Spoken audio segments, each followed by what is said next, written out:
Hey everybody, we're talking about wealth right here. Now, everybody who owns crypto, I know you're waiting to guess how XRP could probably reach double or triple digits right now. And most people are looking in the wrong direction. They're starting with the charts. They're arguing about market cap. They're debating utility. And meanwhile, the biggest macro shift in 30 years is happening on the other side of the world.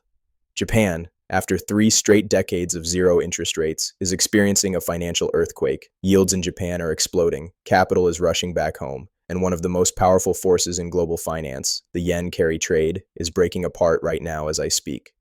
And when you understand what that means, you start to see why XRP might be sitting in a position that very few people are even paying attention to. Now, I'm not here to tell you what XRP is going to go to. That's for you to do your own due diligence and understand whatever your expectations are yours alone.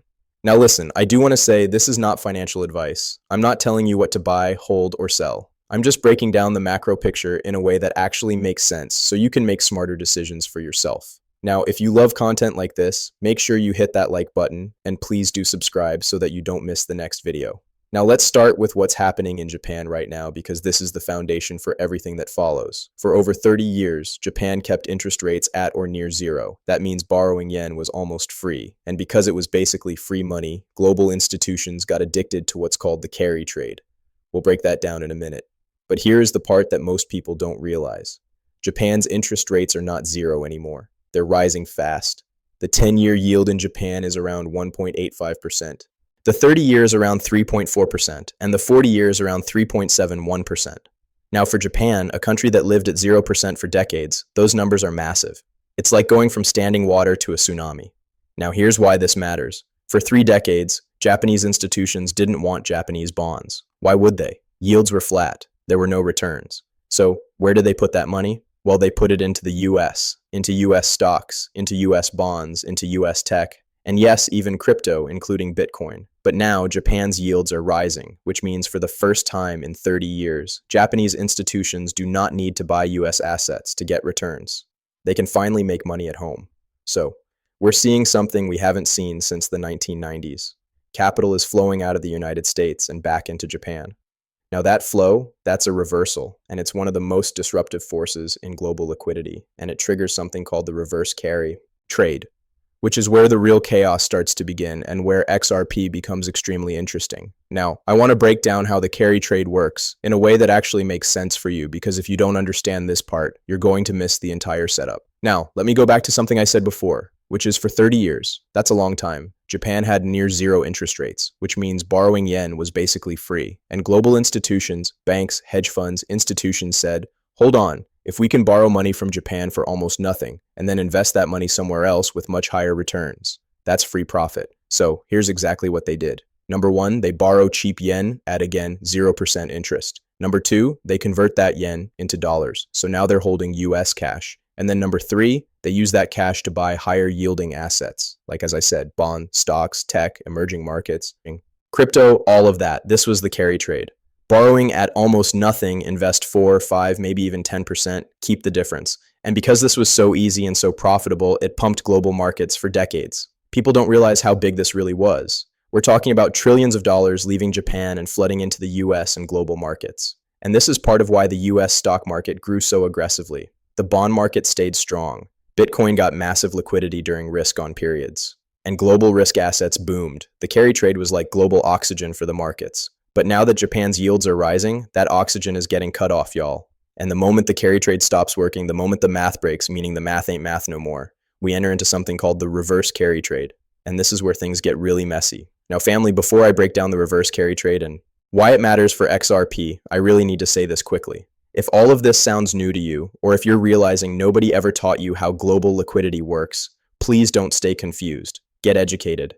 The best place to start is Stock Up University. I'm going through it myself, and it's one of the clearest, most practical financial education programs out there. Larry has extended the Black Friday sale just for you, and he gave my audience an additional discount. So if you use the link in the description and enter the code EARN, you're going to get that extra savings. All right, so here's specifically what's happening now so you can have a clear understanding. Japan's interest rates are rising, and when rates rise, Japanese bonds become more attractive. And when Japanese bonds become more attractive, institutions no longer want to keep their money tied in US assets. So what do? They start selling. And I don't mean selling a little bit. I mean massive forced selling of the US stocks, the bonds, the techs, the markets, all of it. The crypto, Bitcoin, whatever. Why? Because they borrowed yen decades ago. They converted it to dollars, invested those dollars in global assets, and now the yen is getting stronger, and Japanese yields are rising. Those investors have to unwind the trade. They have to return the yen that they borrowed, and the only way to do that is to sell the foreign assets that they bought and convert the cash back to yen. That process right there is the reverse carry trade, and it causes sudden liquidity shocks, big market dips, increased volatility, selling pressure hitting assets that did nothing wrong, and forced liquidations in risk markets. This is why you may see some markets starting to shake, even when the US economy looks fine. It's not about fear, and it's not about the charts. It's not about the FUD, but instead, it's macro mechanics. Markets don't fall because people are emotional. They fall because liquidity gets pulled out of the system by macro forces that most people don't even understand. And so here's the key part. Bitcoin could get hit hard because it's one of the most liquid assets in the world. If institutions need to free up cash quickly, they sell Bitcoin first. Not because Bitcoin is bad, but because Bitcoin is easy to sell instantly. And this is where the opportunity for XRP starts to open. And I just want to tell you, I have both XRP and Bitcoin. And if any of them were to fall, I'm just going to load up some more. But with that being said, I want to talk about why XRP is uniquely positioned in a liquidity crisis. Here's where everything is going to come together. Because when people hear liquidity shocks, they think everything goes down, everything gets crushed, everything loses value. And in short term, yes, markets can get very shaky. But in liquidity crisis, something interesting happens. The tools that can move money fast becomes more valuable, not less. And that's where XRP enters the conversation. Let me explain this very clearly. Japan is not just another country. Japan is one of the largest FX markets in the world. Japan is also one of the largest cross-border payment hubs in the world. That means Japan's institutions move trillions of dollars across borders every year. And Japan has something the rest of the world doesn't.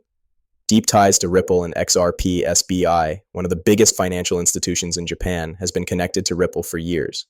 They've explored digital settlement, they've invested in Ripple products, they run validator nodes, and they've been public supporters of XRP utility. So now imagine this. As the reverse carry trade hits, liquidity dries up, spreads widen, FX pressure increases, cross-border settlements become more expensive, money moves slower, and markets are stressed. Do you know what banks and large institutions prioritize during financial stress? They prioritize speed, settlement certainty, low liquidity costs, reduced FX friction, and XRP was literally built for that. This is the part that most people are going to miss. XRP is not a hype-driven asset, it's an infrastructure asset. And infrastructure becomes more valuable when the system is breaking, not less. If Japan needs faster settlement, lower cost transfers, tools that reduce liquidity risk, and the ability to move money cross-border instantly, XRP is one of the few digital assets that can actually step in.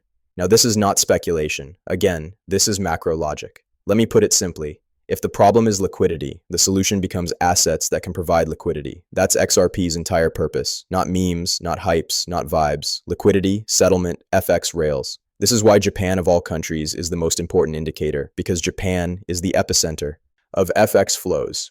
Japan has already tested Ripple technology. Japan is open to digital settlement, and Japan is entering a 30-year financial transition. When a system this big starts changing, the tools it chooses to fix those problems can get revalued overnight. So this utility-driven demand could create realistic high numbers of XRP. Okay, so how does realistically XRP reach triple digits? Again, I'm not telling you what XRP is going to reach. I'm just sharing with you the information so that you can see the things that could come into place that could probably allow XRP right now to become more valuable. So I'm just showing you what would actually have to happen for this kind of revaluation. I'm not sharing this because I feel bullish or anything. I actually have lower expectations. But hey, I'm okay with any opportunity that goes above my expectations. So it has nothing to do with my personal opinions at all. Nothing I say is financial. Advice. I'm sharing for educational purposes only. Do your own diligence. But I'm talking about the fact that it's math, it's liquidity, and it's utility adoption. So let me break that down clearly. When an asset is used for real settlement, especially cross-border, the demand comes from institutions, not retail. That's why I'm saying I can't make this price go up. You're not going to make this price go up. It's the institutions and the demand that would make this price go up. And institutions don't buy $50 of XRP. They don't always dollar cost average. They don't flip short term. They buy in millions, tens of millions, and sometimes billions. And I know because I'm watching the whales load up, and they hold. They hold because they need liquidity daily, hourly, or even by the second. So here's how the price mechanics work in a utility-driven model. And I do want to note that I gave the same hypothetical situation to AI, and they said the same thing. And so again, it's not about the price point. It's just about if all of these things explode at the same time, almost like a big catastrophe all at once. This is how we get to a high XRP price. Number one, supply becomes locked up. So when banks or institutions use XRP for settlement, those units are not flipping around on exchanges. They sit in custodial accounts, liquidity pools, corridor wallets, private infrastructure. XRP's liquid supply starts to shrink, and this dries up the available amount on the open market. So when supply shrinks, price rises by mathematical reality. Number two, institutional demand is sticky. This is the major difference from hype cycles where retail buys, retail sales, okay? But institutions, they're not buying XRP because they believe in it. They buy it because they need it. They needed to move money. They needed to settle transactions. They needed to manage liquidity. They needed to reduce FX costs. They needed to speed up cross-border flows. This demand is permanent, not emotional. Sticky demand plus low supply equals structural revaluation. Number three, liquidity corridors multiply the effect. If Japan opens corridors using XRP even lightly, you're going to get constant buy pressure, deeper liquidity pools, market depth increasing, big players entering quietly, stabilizing price floors, and upward pressure from settlement demand. One country with huge FX flows is enough to create measurable price changes. But if multiple corridors begin to use XRP like Japan or Korea or Southeast Asia or the Middle East, the effect compounds. Then four, you have macro liquidity plus utility equals higher floors. This is the part that a lot of people just don't explain. Utility doesn't create hype spikes. Utility creates new floors, levels that XRP doesn't fall below anymore. Now retail, pumps can shoot price upward temporarily, but utility adoption holds price in place. So this is how you would get to maybe a $3 to $7 range with light usage. This is how you could get to a $10 to $30 range with corridor adoption. This is how you can get to $50 to $100 with major settlement integration, and then 200 plus in extreme liquidity crisis. All right? And that's what we could be dealing with if Japan chooses XRP. It's not magic, it is liquidity mathematics. If XRP becomes part of Japan's FX plumbing or any major liquidity system, the price must rise to handle the volume. Utility forces valuation, okay? And this is because of the needs, the usage, and the flow. Now I want to go even deeper because when I talk about possible triple-digit XRP, I'm not saying it because it sounds good or because I'm trying to make you believe it. I'm really not. I'm just saying it because when you look at the math and when you understand liquidity flows, FX value, cross-border settlement, and institutional demand, you start to see very clear, realistic price tiers. If-then situation. Let me say that now. Let's walk through them one by one so you understand. And again, I did test it with AI. And so we did talk about tier one, which is light adoption, $3 to $7. This is where let me explain it. Japan uses XRP lightly. Only a few corridors test ripples, rails, small-scale liquidity support, minimal bottleneck reduction, or limited institutional demand. Nothing crazy, just basic utility. This alone could push XRP price from the 3 to 7 range consistently. This is the training wheels phase. And again, I'm going through these numbers. These have nothing to do right now with the charts. These are macro events. Okay, tier 2 is the medium corridor usage. That would be $10 to $30. Now you have maybe several corridors open, cross-border flows increasing, more institutions using XRP for intra-ank transfers, FX stress making fast liquidity more valuable, and settlement speed saving banks real money.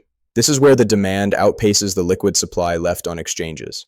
$10 to $30 can become a natural floor. It's not hype.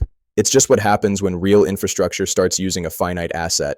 Tier 3 would be heavy settlement integration, maybe $50 to $100.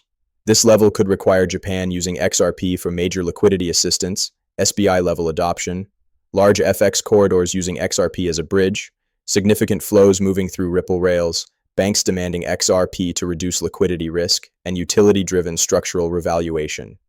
This is where XRP no longer trades like a crypto. It trades like critical financial infrastructure. So $50 to $100 can become a mathematically reasonable valuation for the liquidity role XRP would be playing. This isn't moon math, it's macro math. I'm going to stress that. Now here is tier 4. Let me be very clear here. I am not saying that this will happen. I'm saying this is the upper bound of what's possible if the global financial system experiences a liquidity crunch and Japan or other major corridors lean heavily on XRP's utility. I want to make that clear. This tier assumes a major liquidity shortage, global FX stress, institutions needing fast settlement tools, XRP being the only scalable option in certain corridors, and huge amounts of capital requiring rapid, cheap settlement. In that situation, XRP's price adjusts to handle the liquidity needs. It's not emotion, it's not retail, it's macro necessity. This is how a fixed supply asset reprices itself to serve a larger role. Now, why am I breaking it down this way? Well, because I want you to understand that there could be possibilities. Anything is possible with crypto, honestly. But it's liquidity-driven revaluation. The price adjusts to the job that it's performing. Now, I also want to say this on the flip side and make it very clear. If XRP ever reaches those higher price tiers, it's not going to look like a meme coin pump and then a massive crash. That's not how utility assets behave, okay? So when a bank, a corridor, or a government institution adopts something for liquidity, they don't flip it. They don't buy it on Monday and dump it on Friday. They accumulate, they hold, and they keep it in circulation for settlement. That is the biggest difference between XRP and hyped-driven coins. XRP's demand would come from institutions, not emotional retail cycles. That's why I'm saying it ain't my decision. It would be institutional decisions. If this ever were to happen, institutions, again, they do not chase green candles. They don't panic sell. They don't FOMO. They don't trade off vibes. And they don't need XRP to the moon. They need it to work, okay? And if utility adoption kicks in and XRP becomes part of a liquidity corridor, even in one country like Japan, the price doesn't spike and then crash. It reprices and it holds because institutions, again, they don't buy and dump.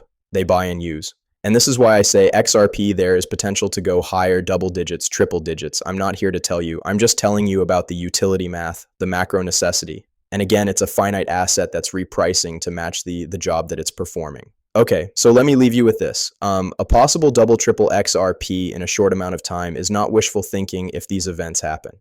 It's about understanding macro liquidity, understanding Japan, understanding utility, and understanding how real-world financial systems revalue assets when the underlying job gets bigger. Okay? Now, most people never see these shifts coming because they're watching the price. And that's why I say it's got to be macro-centered if you're going to get the whole picture of what the possibility is. Not what will happen, just what the possibility is if these things were to play out. So you don't have to predict the future. And I'm telling you, I sure ain't trying to predict the future. I do not have a crystal ball. None of us do. None of us can 100% guarantee anything on any side. We're going to watch it all play out.